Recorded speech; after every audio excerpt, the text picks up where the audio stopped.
Truth. Recognizing the truth is a challenge of today. The internet gives us access to countless worldviews, books, or other sources of knowledge. The truth to all questions of humanity is ready, but embedded in a flood of information. Why do we recognize the truth with such difficulty? Or, as they say, why can't we separate the wheat from the chaff? Below, I would like to show you the way I found to identify truth. First, let's consider ourselves as human beings. At birth, we, meaning the spirit as our true consciousness, received an earthly body from our parents. With this brain, we formed our intellect in our youth. This is aimed only at the earthly life and is limited to a purely material understanding. With the help of the intellect, science investigates the processes of our body down to the smallest cell, knows its formation and its decay. But this is only the material, rough part. We might also say our hardware. Our inner core, or the operating system of the human being, is the spirit, the soul. Emotions, feelings such as love, desire, gratitude, but sadly also envy and hate. With that, the spirit controls the wonderful machine that is the human being. Roughly speaking, the human being consists of spirit and body. The brain, combined with the intellect, is the material tool of the spirit. Both work together, each according to its nature. An example: I am using a microphone for sound recording and a camera for images for this video. The microphone cannot hear images, and the camera. The difference in receptiveness is obvious. In the figurative sense, the materially oriented mind cannot recognize the spiritual world, because this is of more subtle vibration, which lies above its origin. The spirit, on the other hand, cannot absorb the processes in the material as well without the intellect. Although spirit and intellect are very different, they share a common basis: logic.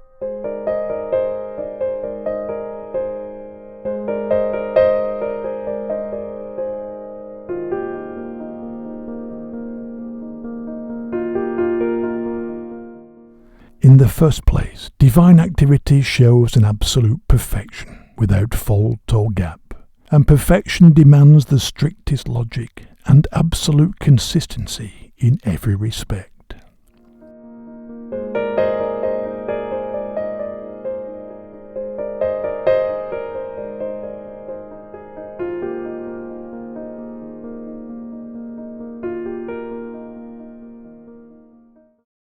Everyone should be aware that our intellect is based on logic, but our spirit? How our spirit recognizes logic is demonstrated by the generally accepted statement, "Do unto others as you would have them do unto you." Logic, or consequentially, also known as common sense, is one of the most important characteristics of truth. As a guideline, we can say, the spirit and the intellect are able to recognize truth and logic. The spirit has its origin in spirituality. It can recognize the truth of spiritual connections.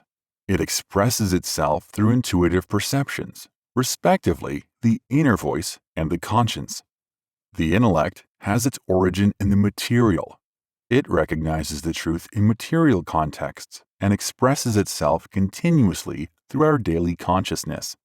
By means of this distinction between spiritual and material cognition, we can consider an important question of mankind. Is there life after death? Answer of the intellect: no, everything is over with death. This is true from a purely material point of view, because the body disintegrates into its constituent parts at death, which will never reassemble again into this form. Answer of the spirit: of course, I will live on after the death of this earthly body. The spirit can survey the time before birth and knows the limitedness of this earthly stay. What doubts can it have about its continuation of life? However, the voice of the Spirit does not always penetrate to our day consciousness, and is therefore sometimes difficult to hear. It is almost completely silenced in the case of strongly materially oriented people. If intellect and spirit each limit themselves to the area that is comprehensible for them, the answers complement each other. The body decays on earth. The spirit returns to the beyond after the stay on earth. Now, a somewhat more complex question. Are thoughts of sorrow heavy and thoughts of joy light? Do thoughts have any weight at all? Answer of the soul, of the spirit. Of course thoughts have weight.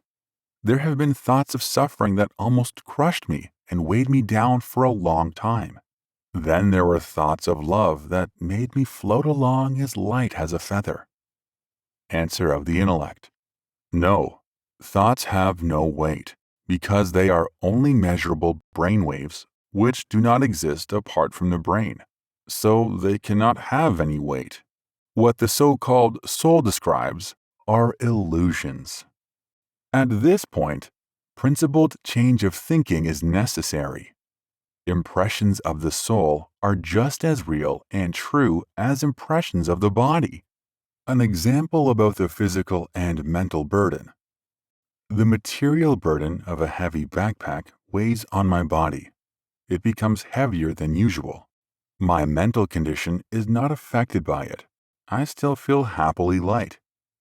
The burden of a sorrowful thought, on the other hand, makes my soul heavy, whereas my physical weight remains unchanged. The increase in weight of the body can be measured.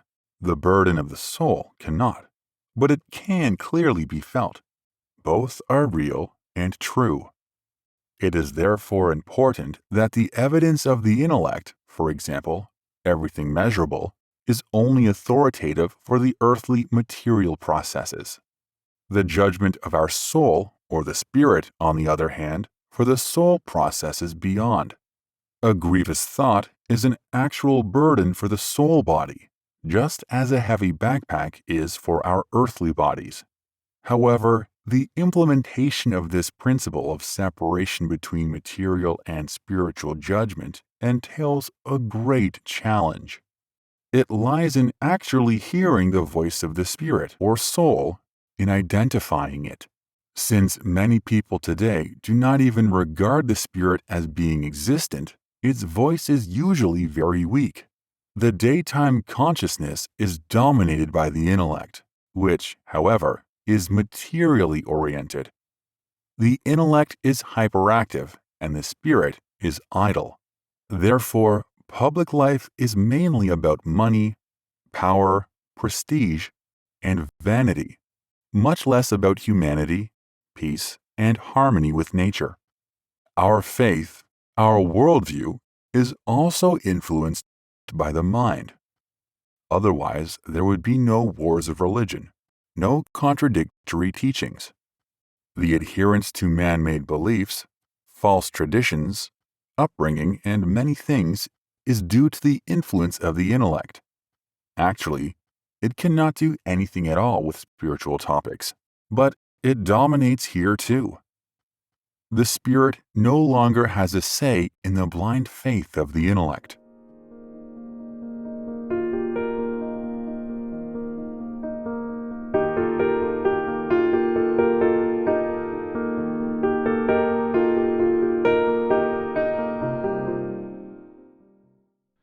Again, it is solely indolence of the spirit that makes them willing to accept the firmly established doctrines of others. And it is indolence that lies in the reassurance that comes from thinking that it is great to adhere to the faith of their parents, without submitting its underlying principles to keen, careful and independent examination.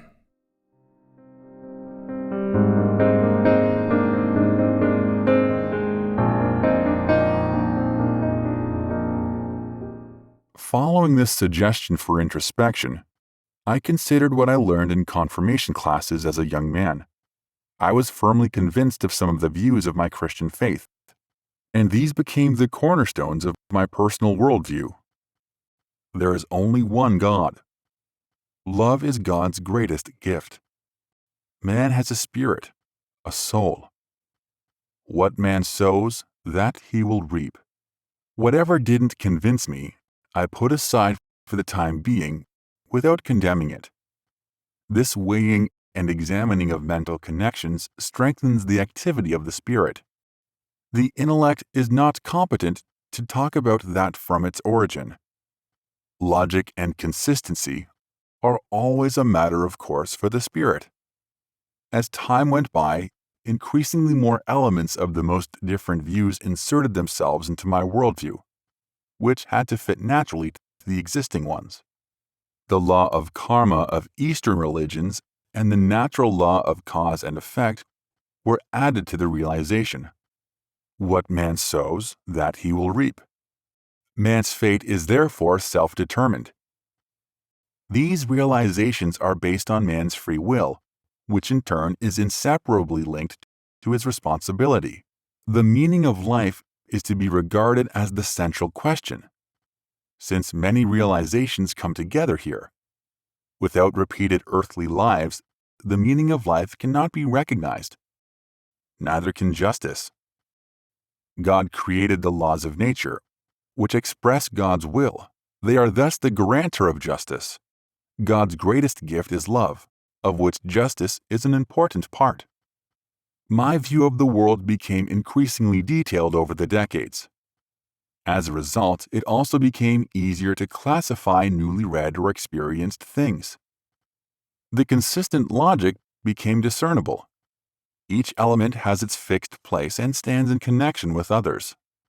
Identifying truth is a very personal, logically comprehensible process for me. The development of my worldview, the attainment of own conviction, nobody can take that from me. Why should I believe in one of the many worldviews more or less blindly, if my spirit is capable of identifying truth? I would like to inspire you, dear viewers, to embark on this most exhilarating search for truth with this video and my channel.